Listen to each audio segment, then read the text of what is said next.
রক্তের সংকট মেটাতে রবিবার দে গঙ্গার দোগাছিয়া তাজ স্পোর্টিং ক্লাবের উদ্যোগে অনুষ্ঠিত হলো রক্তদান শিবির। এই দিন রক্ত দেওয়ার জন্য সাধারণ মানুষের মধ্যে উৎসাহ ছিল প্রবল। ক্লাবের সম্পাদক জুবায়ের হাসান সিদ্দিকী বলে, পুরুষ মহিলা সহ প্রায় 100 জন রক্তদাতা রক্ত দিয়েছে।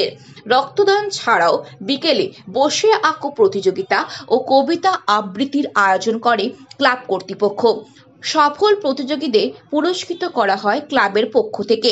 এই দিনের রক্তদান শিবিরে প্রধান অতিথি হিসেবে উপস্থিত ছিলেন জেলা পরিষদের কর্মাধ্যক্ষ মফিদুল হক সাহাজি, জেলা পরিষদের সদস্য উষা দাস, প্রাক্তন পঞ্চায়েত সমিতি সভাপতি ইফতিকার উদ্দিন, ডাক্তার এ রহমান, ডাক্তার বেলাল আলী, ক্লাবের সম্পাদক জুবায়ের হাসান সিদ্দিকী, বিশিষ্ট শিক্ষক দেবাশিস ঘোষ, মারুফ বিল্লাহ, রবিউল ইসলাম, আনার আলী ইউনুস, ওয়ান বিশিষ্ট সাংবাদিক এনামুল হক সহ অন্যান্যরা।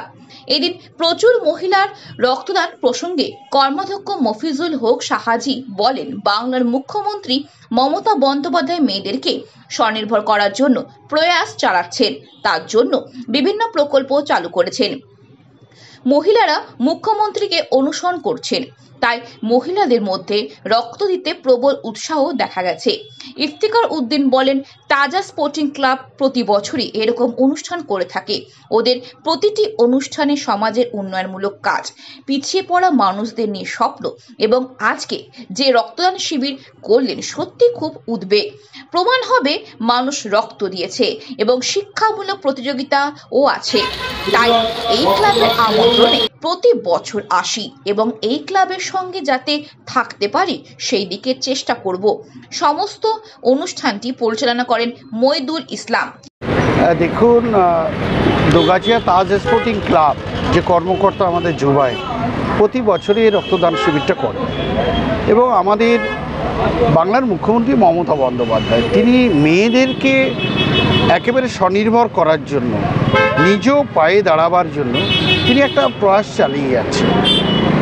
এই যে কন্যাশ্রী, এই যে রূপশ্রী, লক্ষ্মী ভাণ্ডার, মানে মহিলাদেরকে সমাজে প্রতিষ্ঠিত করার জন্যে, তাদেরকে স্বনির্ভর করার জন্য, সেজন্য মমতা বন্দ্যোপাধ্যায়ের পথেই তারা অনুসরণ করেছে যে আমাদেরও এগিয়ে যেতে হবে। যার জন্য আজকে এই রক্তদান শিবিরে তাদের উপস্থিতি চোখে পড়ার মতো রক্তদাতা হিসাবে। শুধু রক্তদান শিবিরে না, সারা বছরই নানাবিধি কর্মকাণ্ড করে থাকেন তাজ স্পোর্টিং ক্লাব। দেখুন, তো তাজ স্পোর্টিং ক্লাবে আজকে আমাদের ইফতিকার সাহেব এসে, উষা আছে, আমাদের লোকাল মেম্বার মৌটুসি আছে, আমাদের দেবুবাবু আছে, সর্বোপরি আমাদের জুবায়ের আছে।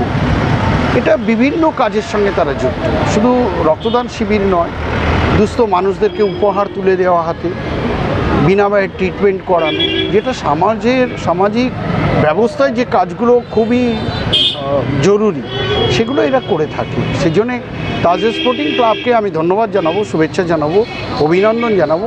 আগেও যেমন ছিলাম, এখনও আছি, ভবিষ্যতেও থাকবো এদের সঙ্গে। আমাদের মাননীয় মুখ্যমন্ত্রীর ইন্সপিরেশন আপনারা সবাই জানেন। 11 সালে ক্ষমতা আসার পর মাননীয় মুখ্যমন্ত্রী যে ব্যাপারটা মেরামত করার দিকে এগিয়েছিলেন, সেটা হলো ওই আমলে, আমি নাম না করেই বলছি, ওই আমলে ক্লাবগুলো একেবারে রাজনৈতিক দলের মতো আচরণ করতো। তো সেই জায়গায় বেরিয়ে এসে ক্লাবগুলোকে ডোনেট করা, তাদের পাশে থাকা, এবং সরকারি কাজ যেগুলো সেগুলো ক্লাবকে একটু দিয়ে যে তোমরাও প্রচার করো, একটা বিরলভাবে মানুষের কাছে পৌঁছাও। তার ইফেক্ট আমরা পেয়েছি, ফল পেয়েছি ভালো। ক্লাবের নামের সঙ্গে একটা স্পোর্টিংয়ের বা খেলাধুলোর নাম জড়িয়ে থাকলেও তারা যে শিক্ষামূলক কাজে বা রক্তদান শিবিরে এগিয়ে এসছে, এটা নিয়ে এটা তো খুব স্বাভাবিক। কারণ যে কোনো ব্যাপারে আমি ব্যক্তিগতভাবে মনে করি, আমি নিজে যদি স্পোর্টিং না হই তাহলে কিন্তু মানুষকে এনকারেজ করতে পারবো না। সেলফ কনফিডেন্স যদি আমার না থাকে তাহলে আমি মানুষকে মোটিভেট করতে পারবো না। ঠিক সেই জায়গা দাঁড়িয়ে আমার মনে হয় যে ক্লাবগুলোর যে পজিটিভ রোল সেটা তারা করলেই সমাজের অবশ্যই চেঞ্জ হবে, এবং সেটাই মাননীয় মুখ্যমন্ত্রীর হাত ধরে ক্লাবগুলো নতুন করে উজ্জীবিত হয়েছে এবং তার চূড়ান্ত সুফল আমরা পাচ্ছি। আমার ভাষণে বোধহয় একটা এই ফোকাসটা রেখেছিলাম, কারণ যারা রক্ত দিয়েছেন মূলত তাদের কথা বেশি করে বলা উচিত, তাদের লাইমলাইটে থাকা উচিত। স্বাভাবিকভাবে আমার তরফ থেকে তাদেরকে হার্দিক অভিনন্দন, তাদের ফ্যামিলিকে অভিনন্দন, শুভেচ্ছা থাকলো। তারা আরও বেশি বেশি করে সোশ্যাল ওয়ার্ক করুন, মানুষ উপকৃত। সবাই খুশি। বলতে চাচ্ছি যে আপনাদের সহযোগিতা আছে বলেই এই সাফল্য আমাদের সাজি সাহেব আছেন, ইফতিকার ভাই আছেন, আমাদের বহু পুরানো বন্ধুবান্ধব বলুন মানুষের এবং সহযোগিতা নিয়েই চলছে। সমস্ত মানুষের সহযোগিতা। সরকারের ব্যাপার তো আর নতুন করে বলার অপেক্ষা রাখে না। দিদি মানে মমতাদি বলুন, অভিষেক বন্দ্যোপাধ্যায় বলুন, নতুন করে বলার অপেক্ষা রাখে না। তো কথা হচ্ছে আমরা এই প্রতিষ্ঠানটা বাজারের উপরে করি। আমাদের ক্লাবটা সবার আসার সৌভাগ্য হয়নি, ক্লাবটা খুবই ছোট, কিন্তু মনটা সবার বড় এবং বাজারের লোক আমাদের সহযোগিতা করে।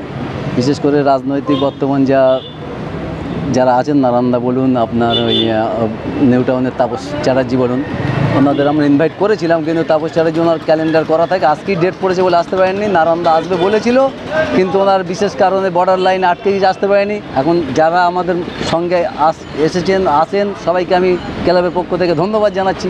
তবে একটা বিষয় মানে আমি নতুন করে আবার উত্থাপন করতে চাই যে আমাদের এই শিবির করতে গিয়ে মানে বহুত কষ্ট পেতে হচ্ছে, বিশেষ করে অর্থনৈতিক দিক থেকে। এখন মমতা দিদি আমাদের বহু ক্লাবকে ডোনেট করেছিল কয়েক বছর আগে, ওটা বন্ধ হয়ে গেছে। তো আমি সরকারের কাছে আরও মানে নিবেদন রাখতে চাই যে যারা এই সমস্ত মানে কার্যকলাপে যুক্ত তাদের অন্তত নূতন করে অন্তত একটা যদি অর্থনৈতিক দিক ভাবে তাহলে আমাদের খুব উপকার হয়। তার কারণ হচ্ছে বর্তমানে এর চালানো খুব কষ্টকর হয়ে যাচ্ছে। মানে আমরা চালিয়ে যাচ্ছি বটে, বাইরে দেখে বোঝা যাচ্ছে না, কিন্তু ভিতরে না থাকলে বোঝা যাবে না।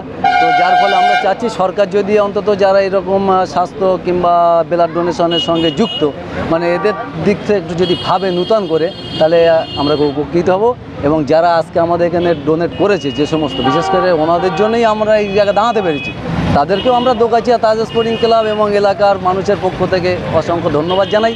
সেই সঙ্গে ধন্যবাদ জানাচ্ছি আপনাদের মতো, আমি সবার নাম জানি না, মানে যারা আমাদেরকে সাক্ষাৎকার নেওয়ার জন্য এই অনুষ্ঠানটা সম্প্রচার করার জন্য এসছেন, মানে তাদেরকেও আমি দোগাছিয়া তাজ স্পোর্টিং ক্লাবের পক্ষ থেকে ধন্যবাদ জানাই। আপনার নাম? আমার নাম হচ্ছে জুবায়ের হাসান সিদ্দিক, ক্লাবের ক্লাবের সম্পাদক।